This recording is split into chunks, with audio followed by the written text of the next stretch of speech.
علیکم نئی ویډیو سره تاسو خلکلی ویو امید لرم چې تاسو ټول به روغ جوړ او خوشحاله وئ ژوند په مزو کې به تازه خبر رامخې ته شو پیښور کې سخوانه کې چې کومو کسانو خودکش حملې کړې وي هغه ټول کسانو شناخت دوستانو کم کس چې پکې ځان الوزول او د هغه عبدالله نوم دی عبدالله د کوم ځای سره تعلق لري اخر عبدالله کور والا ټول حقیقت راښکاره عبدالله داسې حرکت وویل وکړو چې په جومات باندې ولدن نشو او خپل ځان یې والوځو او ډېر زیات انسانان یې ځان سره تباه او برباد کړل دوستانو ټول معلومات در سره په دې ویډیو کې شریکوم زموږ دا ویډیو خامخا وګورئ چې پوره معلوماتونه ځان خبر کړئ د نورو معلوماتي ویډیوګانو لپاره چینل سبسکرایب کړئ د نشان څخه خامخا وخی چې زموږ هر یوه نوې معلوماتي ویډیو تاسو ته په اسانۍ سره ملاوي پیښور کې سخوانه کې شیعګانو په جومات کې جمعې په جمع کې خودکش حمله شوې وه چې د هغه خودکش حملې نه بعد هغه انسانان ډېر زیات شهیدان شوي دوستانو چې کله په هغوی کې خودکش حمله وشوله نو هغه خودکش عملې پیښور تباه کو پیښور یې په وینو باندې سور کو او دوستانو چې کله خودکش حمله وشوله دا خودکش عملې حکومت ته یو سوال ساز کو او حکومت په دې باندې کار شروع کو حکومت دې حد ته ورسېدل چې د هغوی شناخت را پیدا کو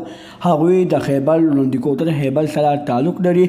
د یو نوم کم کس چې ځان الوزولی دی خودکش حمله کړې د هغه عبدالله نوم دی عبدالله مور او پلار ډېر زیات په چغو جاري وایي زموږ ته داسې پته نه وه چې زموږ زوی به داسې حرکت کوي او نه مونږ ته اوس هم پته لګېدلې ده چې زموږ زوی داسې ځای کې الوتی دی خو چې تاسو کله زموږ د زوی شناخت وکړو تاسو مونږ ته د خپل زوی سی سی ټي وي فوټیج وښودل چې زموږ زوی په جومات باندې حمله وکړله نو مونږ ځان سره ډېر زیات کچه شو چې اخر مونږ داسې زوی ولې پیدا کوو چې زموږ زوی مسلمانان تباه کوي انسانان تباه کوي دوستانو مور او پلار وایي چې دا کم کسان په دې کې ملوث دي ټول دې ګرفتار شي او ښه بدترینه سزا ورته حکومت وورکړي د نورو معلوماتي ویډیوګانو لپاره زموږ چینل سبسکرایب کړئ د نشان څخه خامخا وخی چې زموږ هر یوه نوې معلوماتي ویډیو تاسو ته په اسانۍ سره ملاویږي والسلام